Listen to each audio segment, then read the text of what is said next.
काय काका अजून इथेच? मी कुठे जाणार होतो? हो तसं नाही, म्हणजे तुम्ही आणि काकू दरवर्षी यावेळेला कुठे कुठे जाता ना फिरायला, आणि मग आम्हाला तिकडची काय काय मिठाई खायला मिळायची. तुला फक्त खायचीच पडली आहे पेट्या.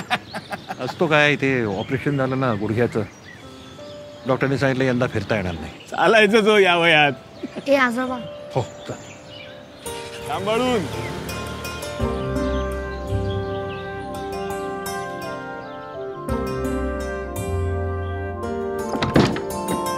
या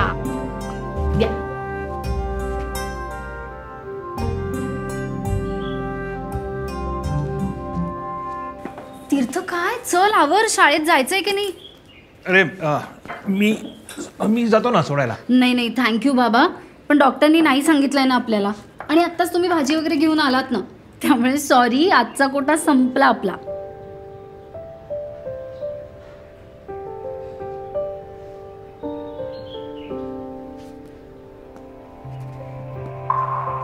वाटेवरून चाले हिरी घमाणसांची,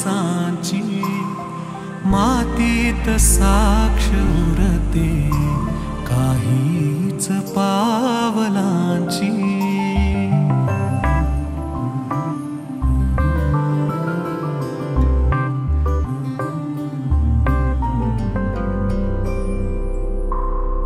वारा दिशात जातो, काही जुन्या फुलांचा आणून गंध देतो, डोळ्यात झाक येते त्या हरवल्या क्षणांची, मातीत साक्ष उरते काहीच पावलांची.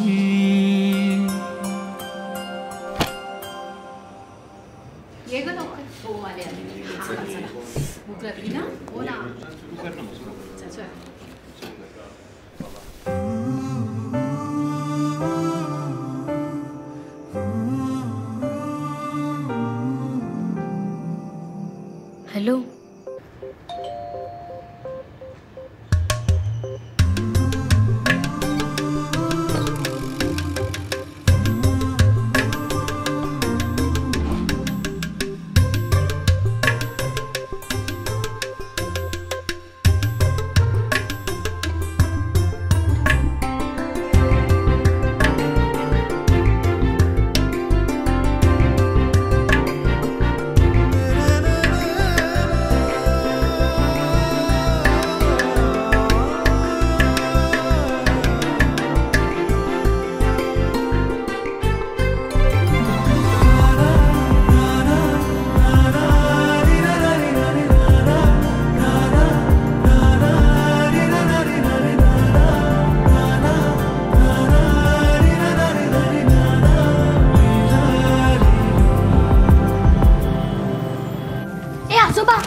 यावर्षी गणपतीच्या मूर्तीचं काय करायचं? अरे असं काय करतोस, दरवर्षी मी ठरवतो ना, मग यंदा तू ठरव. बघ हा. बघतो हा. चला मग आत्ताच. चला चला आपण सगळेच जाऊया चला. बाबा अहो तुम्ही काय ऐकताय त्याचं लगेच? काय प्रॉब्लेम आहे, त्याला जो आवडतोय गणपती तो बुक करूया ना.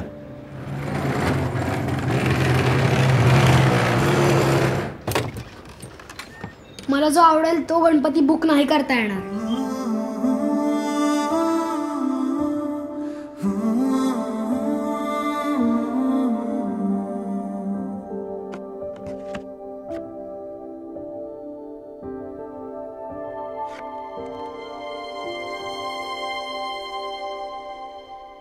कैसे हो पाजी?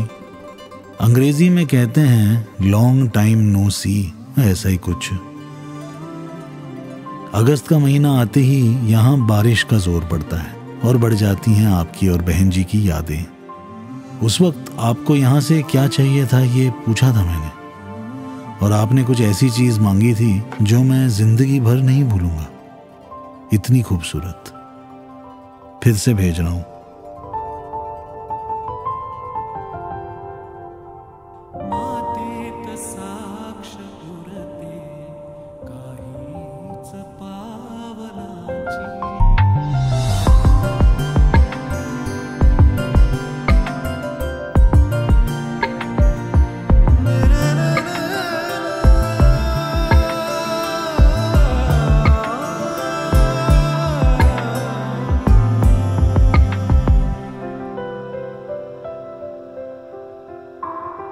सौभाग्य हे नशिबी येते कुणा कुणाच्या होतो सुरेख सोहळा एका परंपरेचा साधी सुधी कथाही होते प्रथा पिढ्यांची मातीत साक्ष पुरते काहीच पावलांची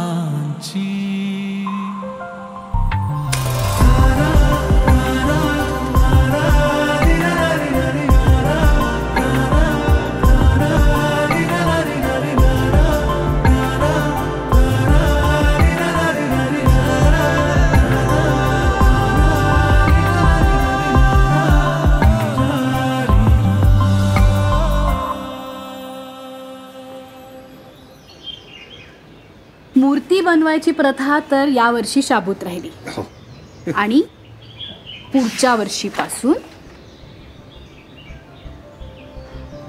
भटकंतीची प्रथा पुन्हा सुरू. राहिलं ना आपलं अजून.